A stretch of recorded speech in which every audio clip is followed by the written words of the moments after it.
ధనుర్మాసంలో ఏ దైవాన్ని పూజించాలి, ఎలా పూజించాలి, ఏ ప్రకారం పూజించాలి, ధనుర్మాసంలో పాటించవలసిన నియమాలు ఏంటో ఇప్పుడు చూద్దాం. వీడియో చూసే ముందు వీడియోకి లైక్ కొట్టి మా ఛానల్ని సబ్స్క్రైబ్ చేసుకుని ఓం నమఃశివాయని కామెంట్ చేయండి. మనం కాలాన్ని కొలవటానికి రెండు రకాలైన పద్ధతులు ఉన్నాయి. ఒకటి సౌరమానం, రెండవది చంద్రమానం. సూర్యుని అనుసరించి కాలం తెలుసుకోవడం ఒక విధానం అయితే చంద్రుని అనుసరించి కాలం తెలుసుకోవడం మరొక విధానం. మనమందరం చంద్రమానాన్ని అనుసరిస్తున్న మెల చంద్రమానాన్ని అనుసరించి మార్గశిర మాసంలో వచ్చేదే ఈ ధనుర్మాసం. ధనుస్సు రాశిలోకి సూర్యుడు ప్రవేశించడం. ధనుస్సు రాశిలో ఎంతకాలం సూర్యుడు ఉంటాడో ఆ కాలాన్ని అంతా ధనుర్మాసం అని పిలుస్తారు. ధనుర్మాసం అనగానే మనకు బాగా తెలిసిన విషయాలు ఏమిటంటే విష్ణు సంబంధమైన ప్రతి ఆలయాలలో కూడా తెల్లవారుజామునే పూజలు నిర్వహిస్తారు. గోదా అంట అనుగ్రహించిన తిరుప్పావైని గానం చేస్తారు. ఈ నెల రోజులు కూడా పాలు, పెరుగు, నెయ్యికి దూరంగా ఉంటూ స్వామిని సేవించడమే ఒక వ్రతంగా పెట్టుకుంటాము. బ్రహ్మ ముహూర్తంలోనే నిద్రలేస్తాము. బ్రహ్మ ముహూర్తం అంటే సూర్యోదయం కావటానికి సుమారు 42 నిమిషాలు వెనుకగా ఉండేటటువంటి కాలం. తెల్లవారుజామున చన్నీటితో స్నానం చేస్తాం. ఇంతవరకు సాధారణంగా అందరూ పాటిస్తున్న నియమాలు. ఈ ధనుర్మాసమంతా కూడా దేవతలకు బ్రహ్మ ముహూర్తంలో సమానమైనటువంటిది కనుక బ్రహ్మ ముహూర్తమైన ఈ కాలంలో భగవంతుడిని ఆరాధించినట్లయితే భగవంతుడు మనకి కావాల్సిన వరాలన్నీ వేగంగా అందిస్తాడు. ఈ ధనుర్మాసమంతా కూడా సూర్యోదయాన్ని కంటే ముందే ఇంటి ముందు గీతలతో కూడిన పెద్దవైన ముగ్గులు వేస్తారు. ముగ్గుల మధ్యలో పసుపు, కుంకుమ వేసి గొబ్బిళ్లు పెట్టి పువ్వులతో అలంకరిస్తారు. ఈ ధనుర్మాసంలో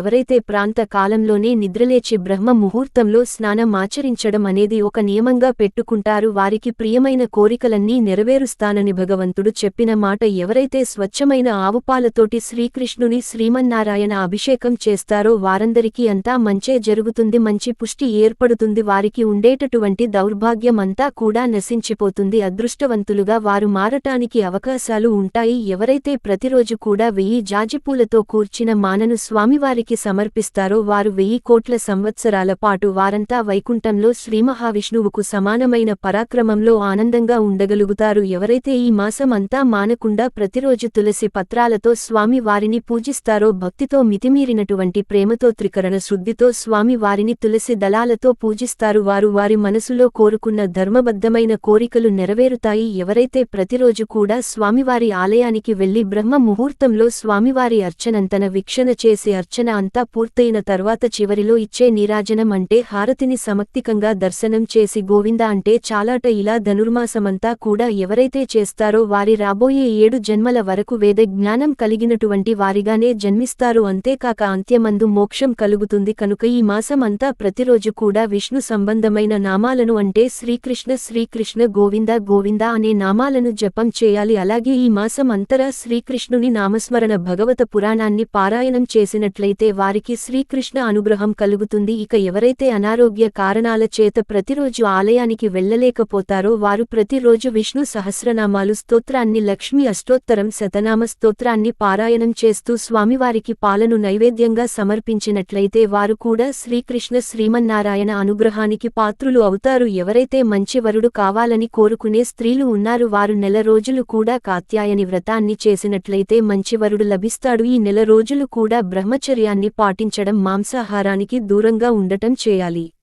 ఈ ధనుర్మాసంలో విష్ణు సంబంధమైన ఆరాధనతో పాటు శివరాధన, అమ్మవారి ఆరాధన, ఇష్టదేవత ఆరాధన అనుకూలమైన కాలం. అంటే ఇక్కడ ప్రధానమైనది భగవంతుడి దృష్టి నా మీద పడాలిన ఆరాధ్య దేవత నన్ను అనుగ్రహించాలి అనేటటువంటి భావనతో ఇక్కడ ఉపవాసాలు చేసినట్లయితే పరిపూర్ణ అనుగ్రహాన్ని పొందగలరు. ఈ ధనుర్మాసం నియమాలు, పూజలు, ఆలయానికి వెళ్లటం ఇలా అన్నీ కూడా భక్తి శ్రద్ధలతో ఆచరించి దైవ అనుగ్రహానికి పాత్రులు కండి.